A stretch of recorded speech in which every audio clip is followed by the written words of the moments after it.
మాజీ ముఖ్యమంత్రి వైఎస్ జగన్మోహన్ రెడ్డి ఎక్కడికి వెళ్ళినా తండోపతండాలుగా ప్రజలు తరలి వస్తుంటారు.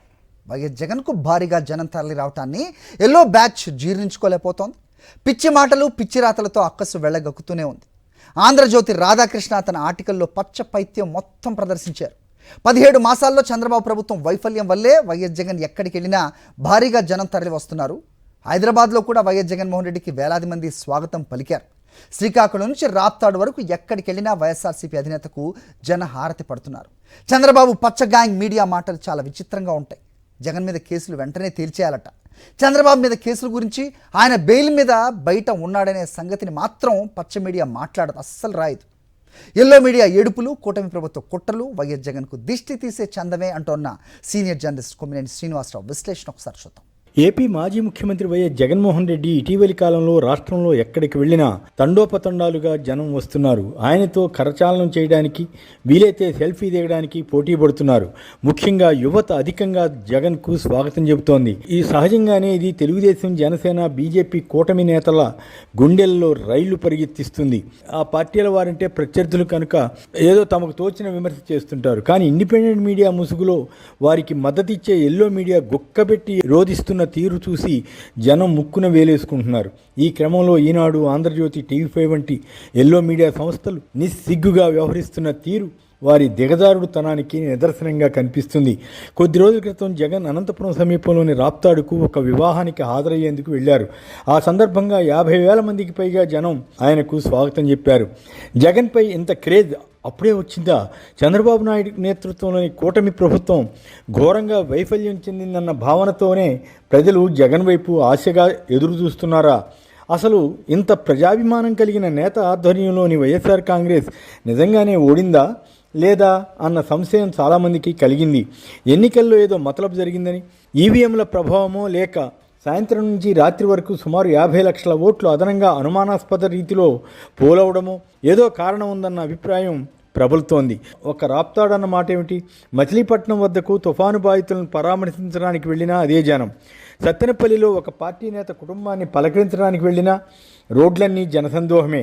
నెల్లూరులో కొద్ది నెలల క్రితం జైల్లో ఉన్న మాజీ మంత్రి కాకాని గోవర్ధన్ రెడ్డి ములాఖత్ కోసం వెళ్ళినా నగరమంతా కదిలి వచ్చిందా అన్నట్లు జన తరంగం కనిపించింది. ఏపీలోనే కాదు, తెలంగాణ రాజధాని అయిన హైదరాబాద్కు జగన్ వచ్చినప్పుడు కూడా అభిమానులు పెద్ద ఎత్తున తరలి రావడం అందరినీ ఆశ్చర్యపరిచింది. ఏపీ పోలీసుల మాదిరి కాకుండా తెలంగాణ పోలీసులు కట్టుదిట్టమైన భద్రతా చర్యలు తీసుకుని ట్రాఫిక్ నియంత్రణ చేశారు. ఎవరో ఒకరు రఫా రఫా అని సినిమా డైలాగును ప్రదర్శించినా పోలీసులు తప్పుడు కేసు పెట్టే ఆలోచన చేయలేదు. అదే ఏపీలో అయితే జగన్ అభిమానులు కదిలితే కేసు, మాట్లాడితే కేసు, ఇలా అరాచకంగా వ్యవహరిస్తున్నారన్న విమర్శలు ఉన్నాయి. ఉదాహరణకు జగన్ మచిలీపట్నం టూర్కి వెళ్ళినప్పుడు మాజీ ఎమ్మెల్యేలను సైతం నిలువరించే యత్నం చేశారు పోలీసులు. హైదరాబాద్లో జగన్ కోసం అన్ని వేల మంది తరలి రావడాన్ని తెలుగుదేశం పార్టీతో పాటు ఈనాడు, ఆంధ్రజ్యోతి, టీవీ5 వంటి పచ్చ మీడియా జీర్ణించుకోలేకపోయింది. దాంతో అవి ప్రజలకు అసహ్యం పుట్టించేలా తమ పత్రికల్లో పిచ్చి రాతలు రాశాయి. వారి టీవీ ఛానళ్లలో పిచ్చి వాగుడు వాడారు. ఇవి ఎంతవరకు వెళ్ళాయంటే అర్జెంటుగా జగన్పై కేసులు తేల్చేయాలట, వెంటనే వారు కోరుకున్న రీతిలో శిక్షించాలట. టీడీపీ నేతలు కొంతమంది ఈ సందర్భంలో చేసిన ప్రకటనలు వెగటు పుట్టించాయి. వర్లరామయ్య వంటి వారు ఏం మాట్లాడుతున్నారో వారికే తెలియకుండా అధిక ప్రసంగాలు చేశారు. ఆయన ఏకంగా న్యాయమూర్తులకే విజ్ఞప్తి చేసినట్లు మాట్లాడారు. మరో చోటా నేత జగన్ను ఎన్కౌంటర్ చేయాలని వ్యాఖ్యానించారు. తెలుగుదేశం యాంకర్లుగా ఉన్న కొందరు జనాన్ని ఏపీ నుంచి తరలించారని ఏడుపుగొట్టు కోతలు కూశారు. జగన్ కోర్టుకు వెళ్ళినప్పుడు లోపల సన్నివేశాలు వీడియో తీయరాదు, అయినా కొందరు రహస్యంగా తీసి సోషల్ మీడియాలో పెట్టారు. జగన్ కోర్టు హాల్లో నిలబడితే అదేదో తప్పు అన్నట్లుగా వీరు అజ్ఞానంతో ప్రచారం చేశారు. ఎవరు కోర్టుకు హాజరైనా అలాగే నిలబడతారు, అది గౌరవం ఇవ్వడం. చంద్రబాబు విజయవాడ కోర్టుకు హాజరైనప్పుడు ఆయన కూడా లాయర్ పక్కన కూర్చున్న సంగతిని వైసీపీ నేతలు గుర్తు చేస్తున్నారు. తదుపరి ఆయన కూడా లేచి నిలబడ్డారు. ఆ సన్నివేశాలను ఎవరూ రికార్డు చేయలేదు.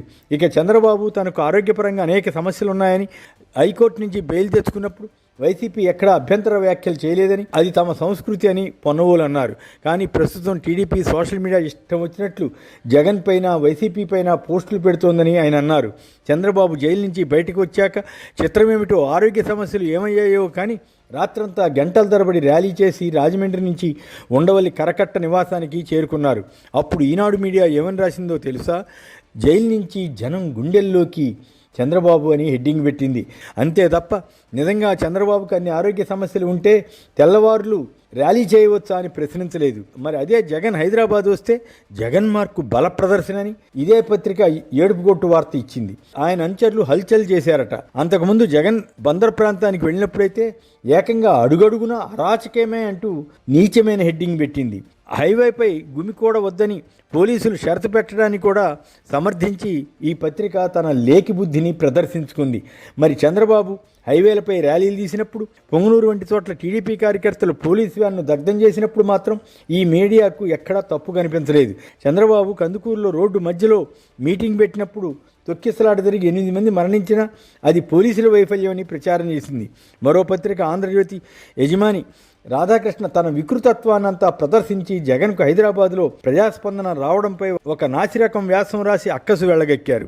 చంద్రబాబుపై అసలు కేసులే లేనట్లు, బెయిల్పై లేనట్లు, ఆ విషయాలేవి ప్రస్తావించకుండా జగన్ కేసులపైనే నీచాతినీచంగా రాసుకుని స్వామి భక్తి ప్రదర్శిస్తే సోషల్ మీడియాలో పలువురు ఆయన్ను ఉతికి ఆరేశారు. అయినా వారేమీ సిగ్గుపడే పరిస్థితి లేదనుకోండి.